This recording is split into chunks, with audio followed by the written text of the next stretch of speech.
Bonjour à tous, bienvenue dans votre émission Direct Santé. Ce matin, nous allons parler des myopathies congénitales. C'est des maladies musculaires génétiques rares. Bon, pas si rares que ça, mais en Afrique, nous en avons plusieurs cas. Donc, elles font partie d'un groupe de maladies musculaires héréditaires qui se manifestent généralement dès la naissance ou dans les premiers mois de vie avec une faiblesse musculaire et un tonus musculaire réduit. Ces maladies sont d'origine génétique et peuvent aussi affecter différents muscles du corps. Donc peut-on les prévenir et comment y faire face? Je suis accompagnée du professeur Gaouya, qui est professeur agrégé de neurologie à l'université de Lomé, qui est avec moi ce matin pour nous parler de ces cas de myopathie congénitale. Bonjour docteur, comment allez-vous? Bonjour, c'est un plaisir d'être toujours là avec vous sur ce plateau pour parler d'une pathologie relativement rare qui intéresse la population togolaise également. Oui, exactement, parce que c'est vrai que quand on parle de pathologie, il y en a énormément, il y en a tellement qu'on en découvre tous les jours. Et puis, c'est aussi notre rôle à nous aussi de vous informer, de vous sensibiliser et de prévenir de ces maladies. Donc ce matin, docteur, myopathie congénitale, c'est vrai qu'au début, quand on a appris ce thème, je me suis dit, oh là là, qu'est-ce que c'est? Qu'est-ce que c'est réellement ça, Dites-nous. La myopathie, en fait, c'est une maladie du muscle. Congénitale, en fait, c'est le caractère génétique de cette affection qui ressort là. C'est-à-dire que le sujet naît avec cette maladie. Depuis sa constitution, déjà, il est programmé pour faire cette maladie. Et donc, les myopathies congénitales, ce sont des maladies génétiques du muscle qui sont transmises à l'enfant et qui naît avec cette pathologie. Oh, et on ne détecte pas ça à la naissance? Enfin, donc quand le bébé est dans le ventre de... Il y a eu beaucoup de progrès qui ont été réalisés dans ce domaine. Le diagnostic peut se faire en intra-utéro, mais généralement, c'est à la naissance que les signes apparaissent. Parce que souvent, on dit pour quand on est enceinte, vous savez, souvent, il faut consulter. Il faut aller voir aussi son médecin régulièrement et tout ça, mais on ne le sait pas déjà. Oui, ben bon, en fait, l'échographie. À l'écho ou non, c'est-à-dire quand on fait l'écho chez le bébé dans le ventre, si on ne part pas avec l'idée de rechercher ces affections, on peut ne pas les trouver. En plus, en intra-utéro, je n'ai pas encore relevé de diagnostic. Non. Dans la littérature, c'est généralement à la naissance que les signes apparaissent déjà. Ok. Justement, il existe, j'ai pu voir, il existe différents types de myopathie congénitale. En fait, de myopathie, oui. Alors, nous avons par exemple les myopathies acquises. C'est en fait le sujet qui fait une autre maladie, mais qui a un retentissement sur les muscles. Donc, c'est des myopathies acquises. Nous avons les myopathies congénitales ou génétiques. Et nous avons aussi les myopathies d'origine métabolique. Un trouble métabolique peut avoir un retentissement sur le muscle. C'est-à-dire? Vous avez un problème métabolique à la base, une maladie due à un défaut du métabolisme de l'organisme. Et on se rend compte que cette pathologie va avoir des répercussions sur les muscles également. Donc il y en a trois, donc il y a trois types de... On peut les classer globalement en trois catégories, trois grandes catégories. Ok. Tout à l'heure vous disiez comme quoi, oui, c'est à la naissance que qu'on s'aperçoit que l'enfant n'est pas, comme on dit... n'est pas comme les autres. Comme les autres, oui. Et c'est un choc un peu pour les parents, non? Oui, généralement dans notre contexte, soit les enfants vont arriver déjà confinés au fauteuil, en raison des paralysies, des muscles qui ne fonctionnent plus. L'enfant est déjà confiné au fauteuil lorsqu'il arrive. Ou alors, c'est peut-être le deuxième ou le troisième enfant, et c'est la mère qui remarque que cet enfant aussi présente des signes qui rappellent la maladie de l'aîné qui est confiné au fauteuil. C'est-à-dire qu'il chute fréquemment lorsqu'il s'abuse. Il court, il tombe, il se relève. Oui, on sent qu'il y a un problème, quoi. Et c'est là où les parents viennent consulter avec celui-là. Mais déjà, le premier, quand on s'aperçoit que le premier, à partir de quel âge on le sait que, normalement, avec le premier a un problème? Si c'est une myopathie congénitale, Oui. si on est très averti, déjà à la naissance, on peut remarquer que l'enfant est hypotonique un peu. On peut remarquer si on est très averti. Comparé à un enfant nouveau-né qui est plutôt actif, qui bouge, on peut remarquer que l'enfant est un peu hypotonique. On peut. Mais il y a d'autres signes. Globalement, pour les myopathies, en fait, la paralysie, là dont on parlait, le déficit moteur, c'est le premier signe. Il y a la modification du volume du muscle, c'est-à-dire que le muscle va s'atrophier. Ou alors, paradoxalement, on peut observer une augmentation du volume du muscle. Mais c'est un phénomène lié à une accumulation de graisse. On peut aussi observer une abolition du réflexe idiomusculaire, c'est-à-dire que la percussion du muscle, donc quand on était petit, on se donnait des coups de poing sur le bras, et quand on te donne un bon coup de poing sur le bras, on constate qu'il y a une contraction du muscle. Là, la percussion du muscle ne va pas entraîner de contraction du muscle. C'est l'abolition du réflexe idiomusculaire. Et les autres signes, c'est que l'enfant est incapable de se relever d'une position accroupie, sans s'aider de ses mains, par exemple, ou se relever d'un tabouret sans prendre appui sur ses mains. Voilà des signes qui vont déjà orienter vers ces pathologies.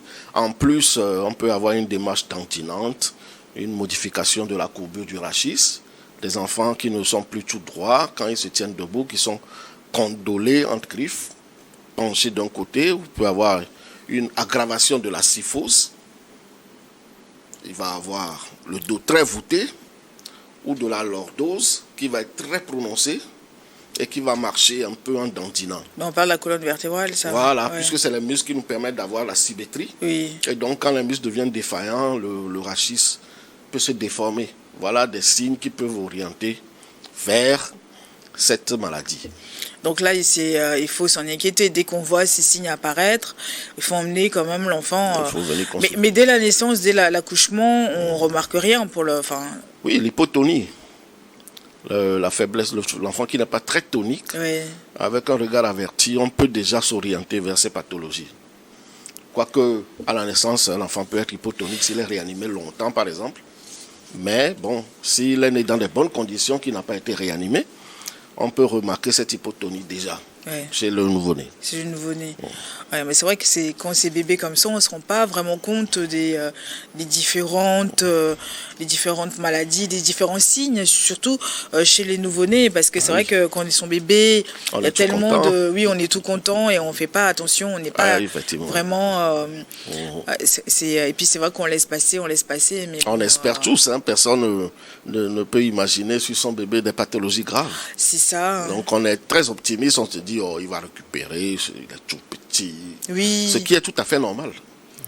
Et après, on se rend compte qu'avec le temps, il ne marche pas. Ah, voilà. Ou alors, il a des difficultés, il chute et tout ça. Oui. Et c'est justement là que les parents viennent en consultation avec leurs enfants. Tout à l'heure, vous parlez d'héréditaire. Dites-nous, comment ça vient, tout ça? En fait, ces pathologies, souvent, c'est des pathologies qui existent dans des familles. Mais les myopathies congénitales ont souvent un caractère récessif. Le sujet est porteur de la maladie, mais ne va pas manifester de signes de la maladie. Et c'est lorsqu'il va rencontrer, par exemple, un autre sujet qui lui aussi est porteur de cette affection, que lorsqu'ils vont faire des enfants, la pathologie va apparaître. Dans la même famille. Par exemple, dans la même famille, souvent chez nous, c'est ça la consanguinité. Ou alors, tout à fait par hasard, deux sujets qui ne sont pas de la même famille, qui ne sont pas de la même région, peuvent faire un enfant et puis l'enfant va présenter une myopathie congénitale.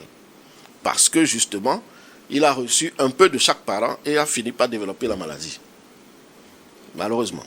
Donc quelqu'un qui n'est pas issu de la même famille, deux personnes qui ne sont pas issues de la même famille, peuvent aussi, qui ont ces gènes, peuvent aussi donner naissance à des enfants. Absolument. Ah, ok. Absolument. Oui, comme la drépanocytose, avec les gènes. C'est une maladie génétique aussi. Ouais. Voilà, c'est des choses, il faut vraiment faire attention. Est-ce qu'il y a des tests aussi à faire, comme pour la drépanocytose, pour savoir si on est porteur de ces gènes ou pas? Ah, non, pas dans le contexte où on a un projet de formation de famille.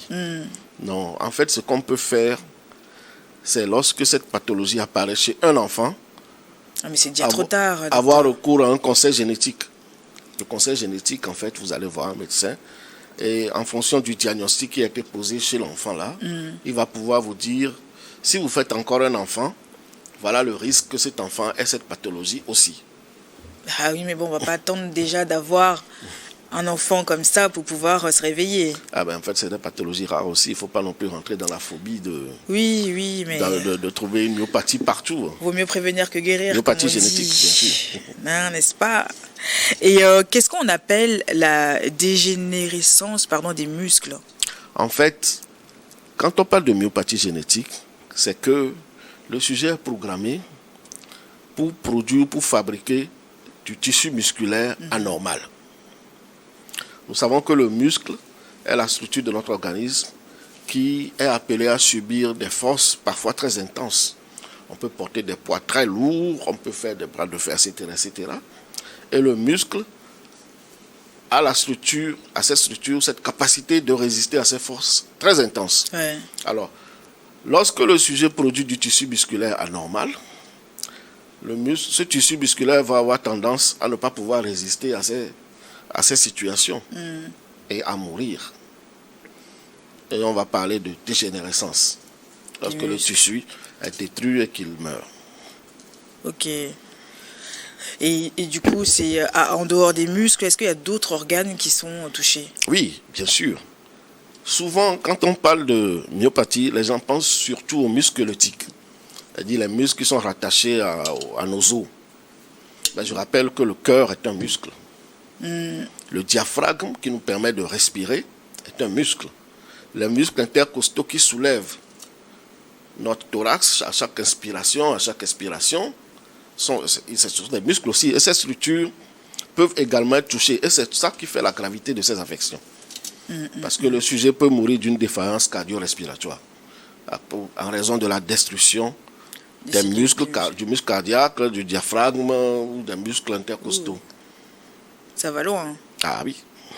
Après, la plupart des sujets qui sont en fauteuil roulant. Pardon? La plupart des sujets sont en fauteuil roulant. Oui, en fait, les myopathies, toutes les myopathies n'évoluent pas à la même vitesse et avec la même gravité. Il y en a qui peuvent, où le sujet peut avoir une vie relativement normale, une espérance de vie comme le sujet indemne de myopathie. Et il y en a où la mortalité est relativement précoce. Par exemple, la maladie de Duchenne, qui est une myopathie génétique, une des formes les plus fréquentes.